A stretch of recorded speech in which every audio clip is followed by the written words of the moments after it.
कुछ ऐसा हो हम ना रहे, कुछ ऐसा हो तुम ना रहो, ये रास्ते अलग हो जाए, चलते चलते हम खो जाए. Hello friends, I hope you are fine. In this video, we are going to read chapter 5 of the book class 10th geography, which is titled as Mineral and Energy Resources. So let's dive into the chapter. We use different things in our daily life made from metal. Can you list a number of items used in your house made of metals? Where do these metals come from? You have studied that the Earth's crust is made up of different minerals embedded in the rocks. Various metals are extracted from these minerals after proper refinement. Minerals are an indispensable part of our lives. Almost everything we use, from a tiny pin to a towering building or a big ship, all are made from minerals. The railway lines and the tarmac paving of the roads, our implements and machinery too, are made from minerals. Cars, buses, trains, aeroplanes are manufactured from minerals and run on power resources derived from the earth. Even the food that we eat contains minerals. In all stages of development, human beings have used minerals for their livelihood, decoration, festivities, religious and ceremonial rites. A bright smile from toothpaste and minerals. Toothpaste cleans your teeth. Abrasive minerals like silica, limestone, aluminum oxide, and various phosphate minerals do the cleaning. Fluoride, which is used to reduce cavities, comes from a mineral fluorite. Most toothpaste are made white with titanium oxide, which comes from minerals called rutile, ilmenite, and anatase. The sparkle in some toothpaste comes from mica. The toothbrush and tube containing the paste are made up of plastics from petroleum. Find out where these minerals are found. All living things need minerals. Life processes cannot occur without minerals.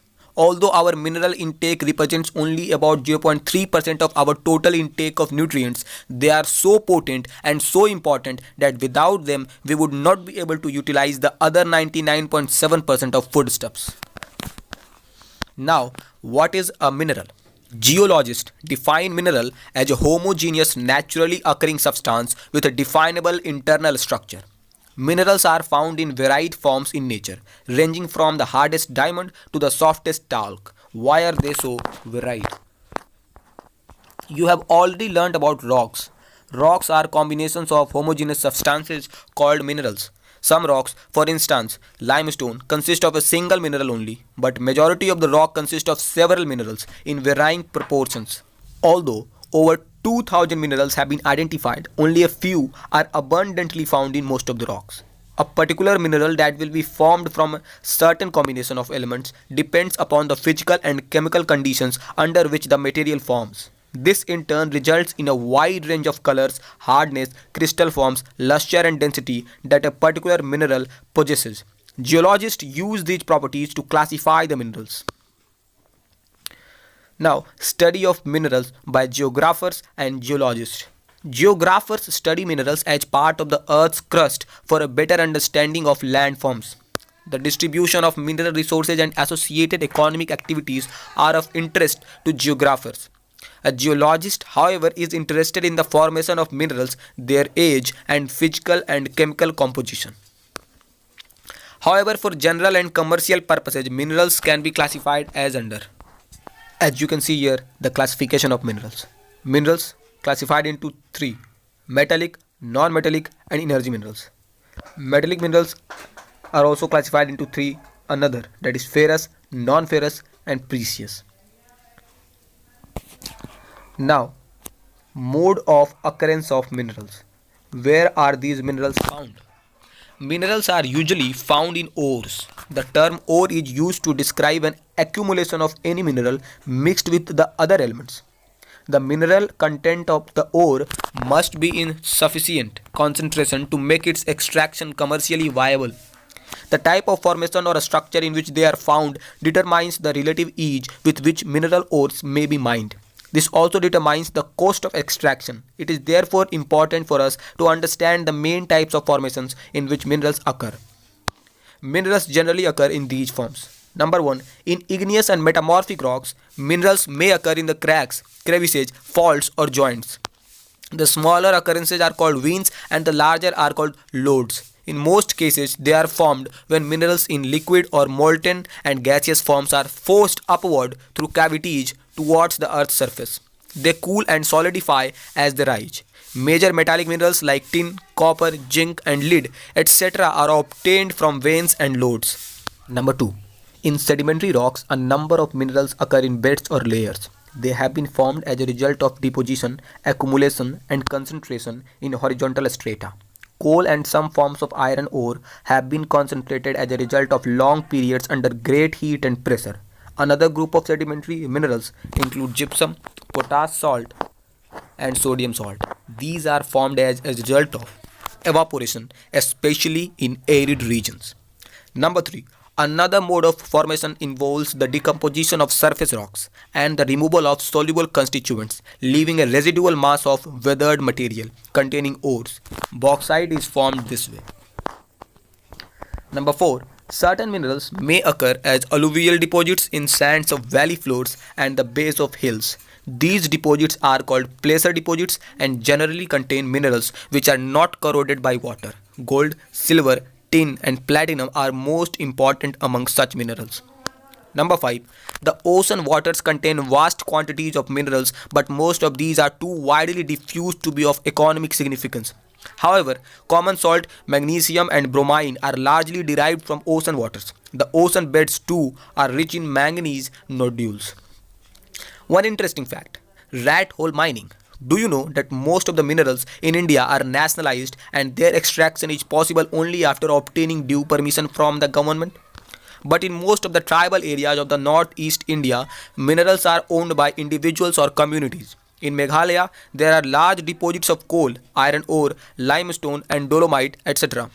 Coal mining in Jodi and Cherrapunji is done by family member in the form of a long narrow tunnel known as rat hole mining.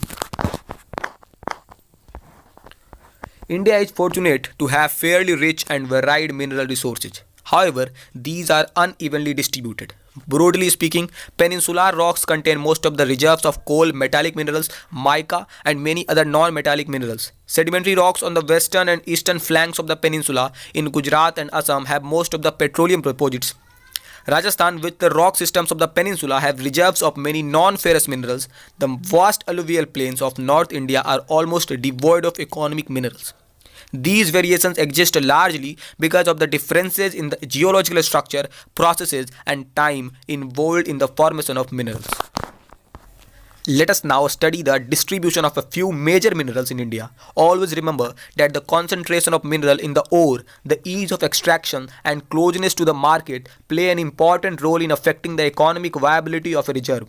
Thus, to meet the demand, a choice has to be made between a number of possible options. When this is done, a mineral deposit or reserve turns into a mine.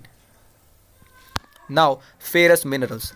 Ferrous minerals account for about 3/4 of the total value of the production of metallic minerals. They provide a strong base for the development of metallurgical industries. India exports substantial quantities of ferrous minerals after meeting her internal demands. Now, iron ore. Iron ore is the basic mineral and the backbone of industrial development. India is endowed with fairly abundant resources of iron ore. India is rich in good quality iron ores. Magnetite is the finest iron ore with a very high content of iron up to 70%. It has excellent magnetic qualities, especially valuable in the electrical industry. Hematite ore is the most important industrial iron ore in terms of the quantity used, but has a slightly lower iron content than magnetite, that is 50 to 60%. You can see here the graph for the production of iron ore showing state-wise share in percent 2009 to 10. Do you know Kudre in Kannada means horse? The highest peak in the western Ghats of Karnataka resembles the face of a horse. The Bailadila hills look like the hump of an ox and hence its name. The major iron ore belts in India are: number 1, Odisha Jharkhand belt. In Odisha, high grade hematite ore is found in Badampahar mines in the Mayurbhanj and Kendujhar districts. In the adjoining Singhbhum district of Jharkhand, hematite iron ore is mined in Gua and Noamundi. Next, Durg Bastar Chandrapur belt lies in Chhattisgarh and Maharashtra.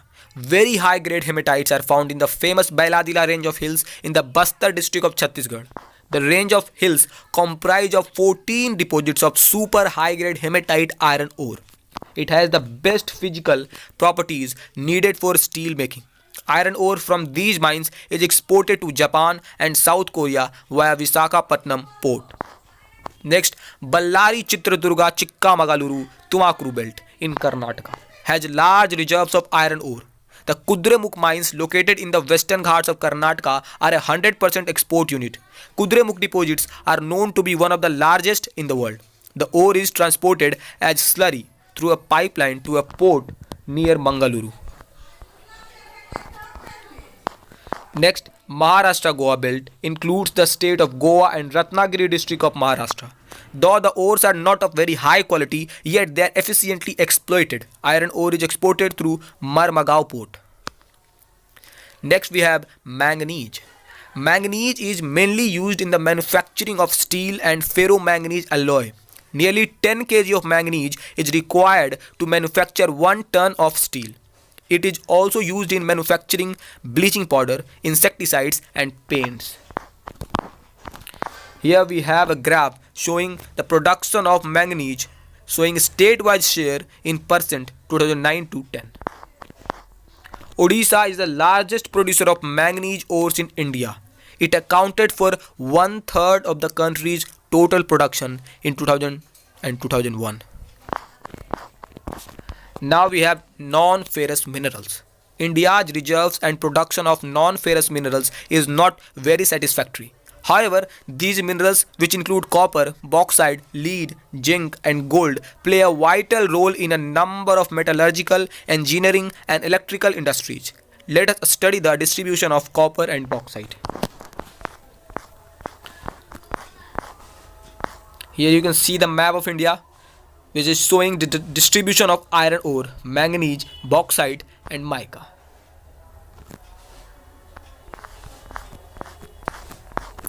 Now, copper.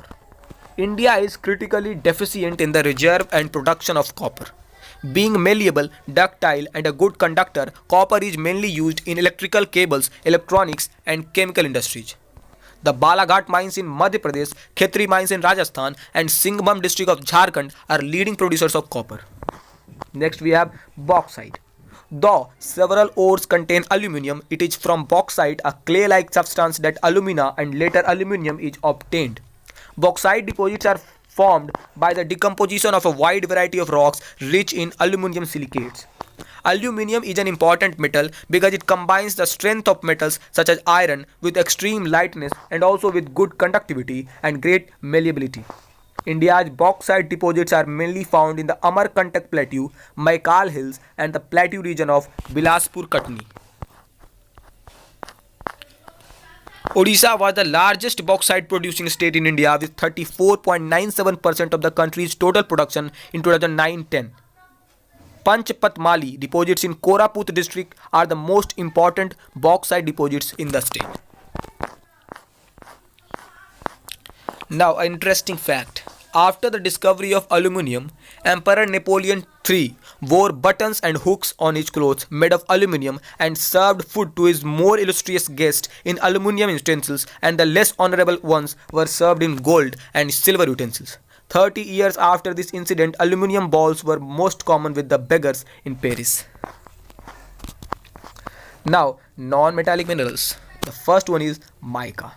Mica is a mineral made up of a series of plates or leaves. It splits easily into thin sheets. These sheets can be so thin that 1,000 can be layered into a mica sheet of a few centimeters high. Mica can be clear, black, green, red, yellow or brown. Due to its excellent dielectric strength, low power loss factor, insulating properties and resistance to high voltage, mica is one of the most indispensable minerals used in electric and electronic industries.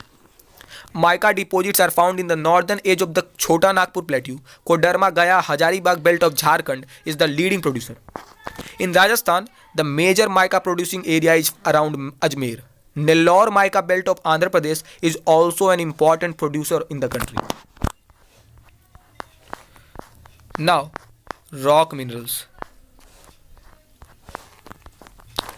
Limestone is found in association with rocks composed of calcium carbonates or calcium and magnesium carbonates. It is found in sedimentary rocks of most geological formations. Limestone is the basic raw material for the cement industry and essential for smelting iron ore in the blast furnace. Hazards of mining. Have you ever wondered about the efforts the miners make in making life comfortable for you? What are the impacts of mining on the health of the miners and the environment? The dust and noxious fumes inhaled by miners make them vulnerable to pulmonary diseases. The risk of collapsing mine roofs, inundation and fires in coal mines are a constant threat to miners. The water sources in the region get contaminated due to mining.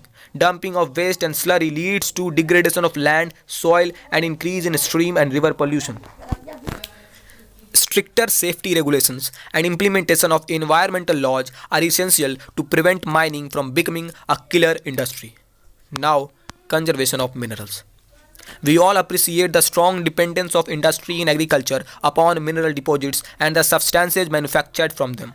The total volume of workable mineral deposits is an insignificant fraction, that is 1% of the Earth's crust.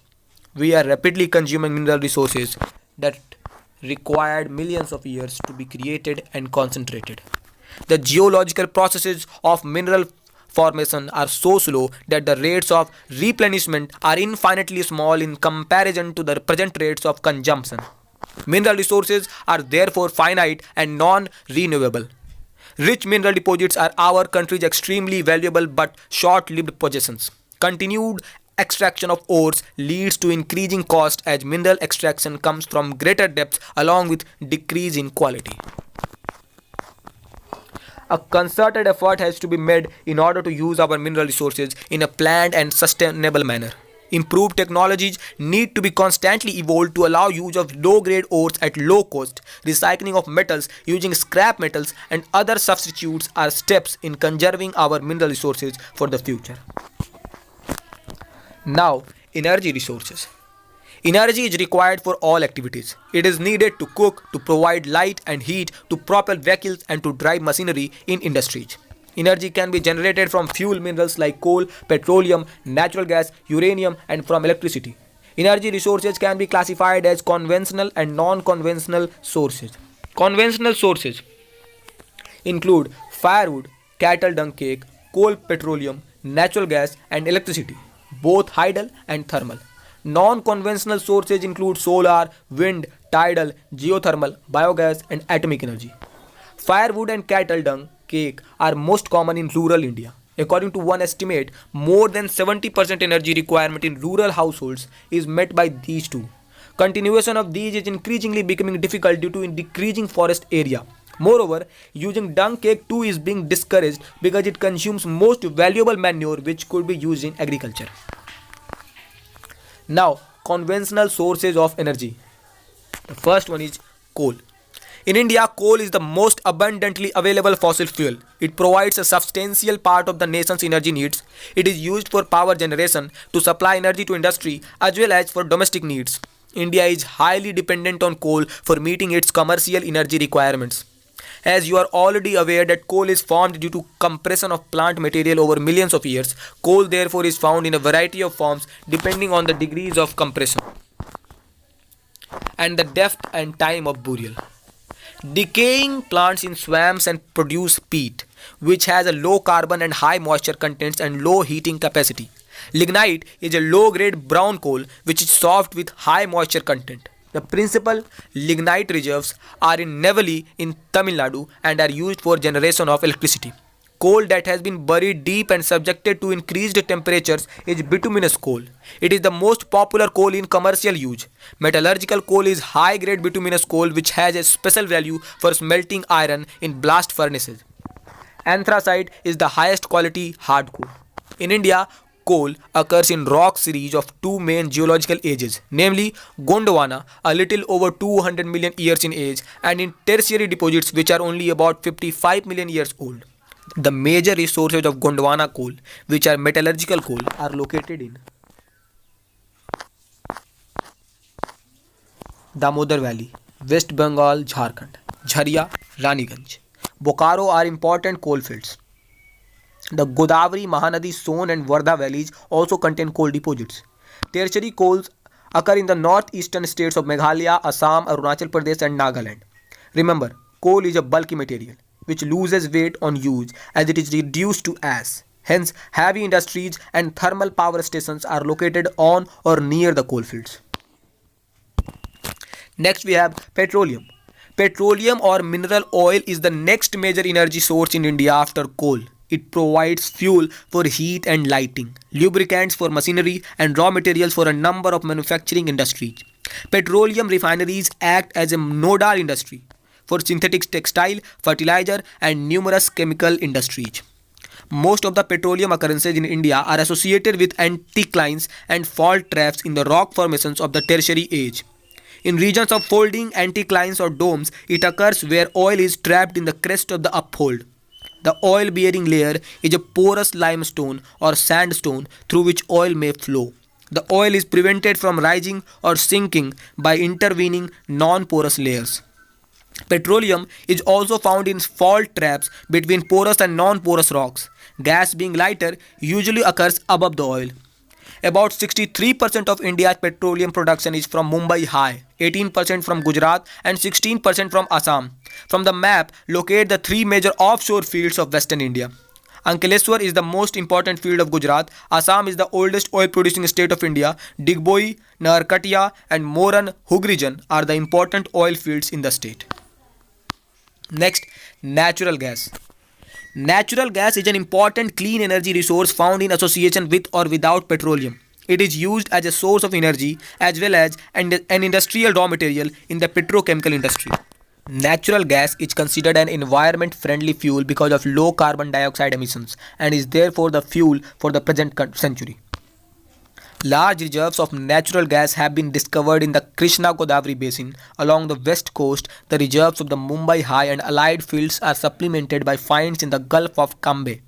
Andaman and Nicobar Islands are also important areas having large reserves of natural gas. The 1700 km long Hazira Vijaypur Jagdishpur cross-country gas pipeline links Mumbai High and Bassein with the fertilizer, power and industrial complexes in western and northern India. This artery has provided an impetus to India's gas production. The power and fertilizer industries are the key users of natural gas. Use of compressed natural gas (CNG) for vehicles to replace liquid fuels is gaining wide popularity in the country. Next we have electricity. Electricity has such a wide range of applications in today's world that its per capita consumption is considered as an index of development. Electricity is generated mainly in two ways: by running water which drives hydro turbines to generate hydroelectricity, and by burning other fuels such as coal, petroleum and natural gas to drive turbines to produce thermal power. Once generated, the electricity is exactly the same.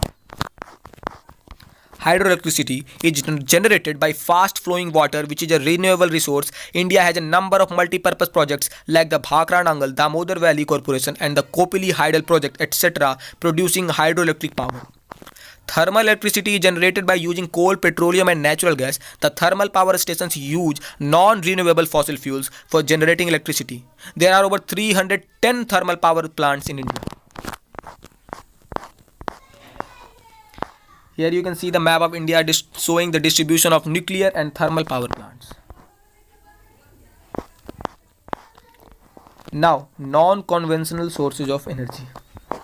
The growing consumption of energy has resulted in the country becoming increasingly dependent on fossil fuels such as coal, oil and gas. Rising prices of oil and gas and their potential shortages have raised uncertainties about the security of energy supply in future, which in turn has serious repercussions on the growth of the national economy. Moreover, increasing use of fossil fuels also causes serious environmental problems. Hence, there is a pressing need to use renewable energy sources like solar energy, wind, tide, biomass, and energy from waste material. These are called non-conventional energy sources. India is blessed with an abundance of sunlight, water, wind, and biomass. It has the largest programs for the development of these renewable energy resources. Now we have nuclear or atomic energy. It is obtained by altering the structure of atoms. When such an alteration is made, much energy is released in the form of heat, and this is used to generate electric power. Uranium and thorium, which are available in Jharkhand and the Aravalli ranges of Rajasthan, are used for generating atomic or nuclear power.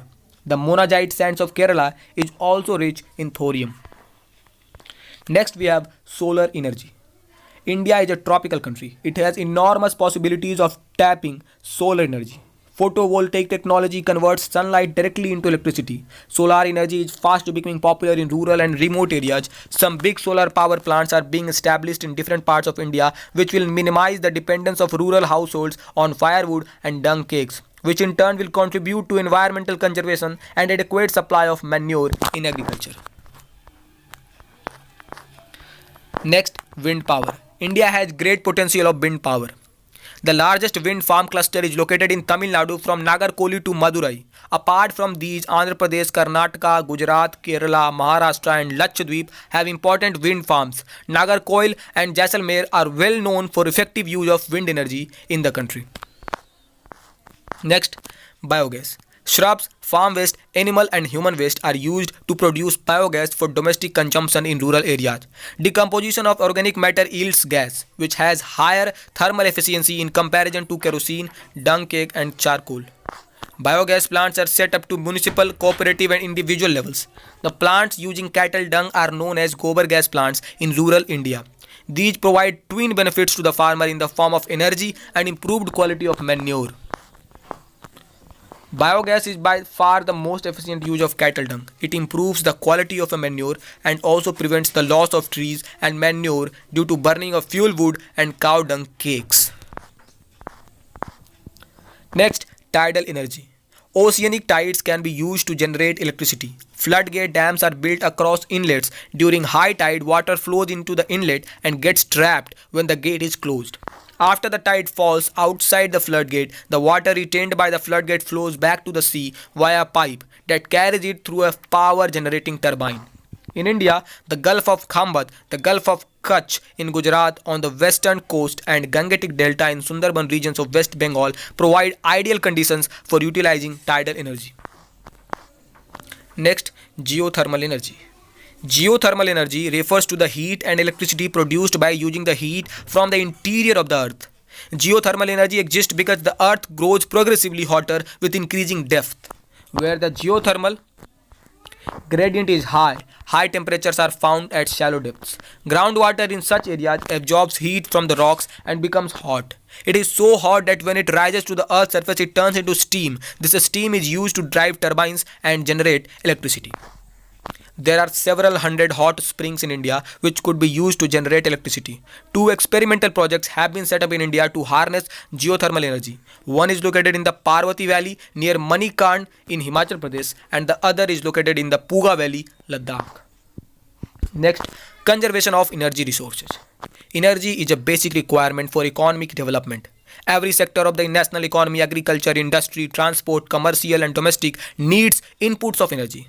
The economic development plans implemented since independence necessarily required increasing amounts of energy to remain operational. As a result, consumption of energy in all forms has been steadily rising all over the country. In this background, there is an urgent need to develop a sustainable path of energy development. Promotion of energy conservation and increased use of renewable energy sources are the twin planks of sustainable energy. India is presently one of the least energy efficient countries in the world. We have to adopt a cautious approach for the judicious use of our limited energy resources. For example, as concerned citizens, we can do our bit by using public transport systems instead of individual vehicles, switching off electricity when not in use, using power-saving devices, and using non-conventional sources of energy. After all, energy saved is energy produced. So with this our chapter ends, and in the next video we will cover the next chapter. So till then, subscribe to the channel, listen to the audiobooks and study well. Thank you.